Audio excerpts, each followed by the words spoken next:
समुद्र की अथाह गहराइयों में जहां सूरज की रोशनी दम तोड़ देती है और इंसानी तकनीक भी अक्सर बेबस नजर आती है, वहां एक ऐसा जीव मौजूद है जिसकी ताकत, दिमागस और आवाज आज भी वैज्ञानिकों के लिए रहस्य बनी हुई है। स्पर्म व्हेल यानी विजिटर मैक्रोसेफेलस, धरती पर पाया जाने वाला सबसे बड़ा दांतों वाला शिकारी, एक ऐसा जीव जो न केवल अपने विशाल शरीर से बल्कि अपनी 230 डेसिबल तक पहुंचने वाली रहस्यमयी क्लिकिंग साउंड से पूरे महासागर को हिला देने की क्षमता रखता है। और जब हम पूछते हैं कि स्पर्म व्हेल इतना ताकतवर क्यों है, तो इसका जवाब सिर्फ उसके आकार या वजन में नहीं बल्कि करोड़ों सालों की इवोल्यूशनरी इंजीनियरिंग, गहरे समुद्र की कठोर परिस्थितियों और एक ऐसी जैविक टेक्नोलॉजी में छिपा है जिसे आज का इंसान भी पूरी तरह कॉपी नहीं कर पाया है। स्पर्म व्हेल की लंबाई अक्सर 50 से 60 फीट तक होती है और उसका वजन 40 से 60 टन तक पहुंच सकता है। लेकिन असली कहानी उसके शरीर के उस हिस्से से शुरू होती है जो उसके सिर में मौजूद है, एक विशाल स्पर्मासिटी ऑर्गन जो उसके सिर का लगभग 1/3 हिस्सा घेरता है। और यही अंग उसकी ताकत, उसकी गहराई में जाने की क्षमता और उसकी 230 डेसिबल की आवाज का केंद्र है, क्योंकि यह अंग सिर्फ वो तेल से भरा कोई थैला नहीं बल्कि एक high pressure sound focusing system है जो व्हेल को अंधेरी गहराइयों में देखने की ताकत देता है। ठीक वैसे ही जैसे चमगादड़ अंधेरे में अल्ट्रासाउंड से रास्ता खोजते हैं, लेकिन स्पर्म व्हेल का लेवल इससे कहीं ज्यादा खतरनाक और शक्तिशाली है। वैज्ञानिकों के अनुसार स्पर्म व्हेल 1000 मीटर से भी ज्यादा गहराई तक गोता लगा सकती है। कुछ रिकॉर्ड्स में तो 2000 मीटर के करीब की गहराइयों का भी जिक्र मिलता है और इतनी गहराई पर पानी का दबाव इंसान के शरीर को सेकंडों में कुचल सकता है। लेकिन स्पर्म व्हेल का शरीर इस दबाव के लिए पूरी तरह अडेप्टेड है। उसकी पसलियां लचीली होती हैं, उसके फेफड़े गोता लगाते समय लगभग पूरी तरह सिकुड़ जाते हैं और उसका खून व मांसपेशियां इस तरह डिजाइन की गई हैं कि ऑक्सीजन का इस्तेमाल बेहद किफायती तरीके से हो, जिससे वह 60 से 90 मिनट तक बिना सांस लिए रह सकती है। और यही क्षमता उसे गहरे समुद्र के सबसे खतरनाक शिकारी जाइंट स्क्विड तक पहुंचने देती है, जिनसे लड़ाई के निशान आज भी स्पर्म व्हेल के शरीर पर पाए जाते हैं। सक्शन कप्स के गोल गोल निशान जो इस बात का सबूत है कि यह कोई साधारण शिकार नहीं बल्कि दो दैत्यों की जंग होती है। लेकिन अब आते हैं उस सवाल पर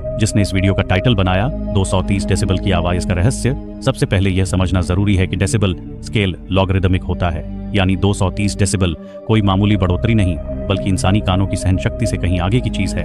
हवा में अगर 230 डेसिबल की आवाज हो तो वह थ्योरी के अनुसार आसपास की चीजों को नुकसान पहुंचा सकती है, लेकिन पानी में साउंड अलग तरह से बिहेव करता है। और स्पर्म व्हेल की क्लिकिंग साउंड असल में एक शॉक वेव नहीं बल्कि बेहद फोकस्ड डायरेक्शनल साउंड पल्स होती है, जिसे इकोलोकेशन क्लिक्स कहा जाता है।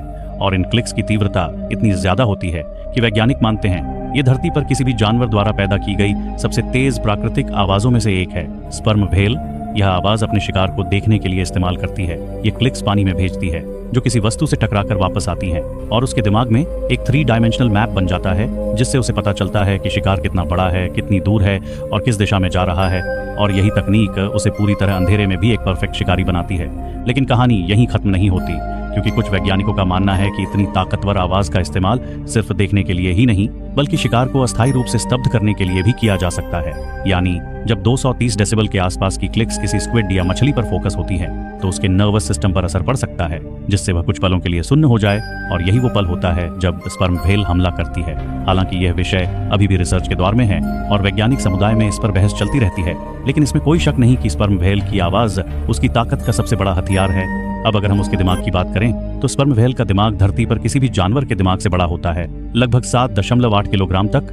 और इतना बड़ा दिमाग सिर्फ साइज के लिए नहीं होता बल्कि यह जटिल सोशल बिहेवियर, कम्युनिकेशन और मेमोरी से जुड़ा होता है। स्पर्म व्हेल झुंड में रहती हैं, खासकर मादाएं और बच्चे, और वे अलग अलग पैटर्न की क्लिक्स और कोडाज के जरिए एक दूसरे से बात करती हैं। कुछ वैज्ञानिक तो इसे व्हेल लैंग्वेज तक कहते हैं, जहां अलग अलग ग्रुप्स की अपनी अपनी डायलेक्ट होती है। यानी यह सिर्फ एक ताकतवर जानवर नहीं बल्कि एक इंटेलिजेंट सोसाइटी का हिस्सा है। जब हम इन सभी बातों को जोड़ते हैं, उसका विशाल आकार, गहराई में जाने की क्षमता, अत्यधिक दबाव सहने की शक्ति, दुनिया की सबसे तेज प्राकृतिक आवाजों में से एक पैदा करने की क्षमता और एक अत्यंत विकसित दिमाग, तो हमें समझ में आता है कि स्पर्म व्हेल सिर्फ ताकतवर इसलिए नहीं है क्योंकि वह बड़ी है, बल्कि इसलिए है क्योंकि प्रकृति ने उसे महासागर के सबसे कठोर वातावरण के लिए परफेक्टली डिजाइन किया है। और यही वजह है कि इंसान, जो खुद को इस ग्रह की सबसे ताकतवर प्रजाति मानता है, आज भी स्पर्म व्हेल को पूरी तरह समझ नहीं पाया है।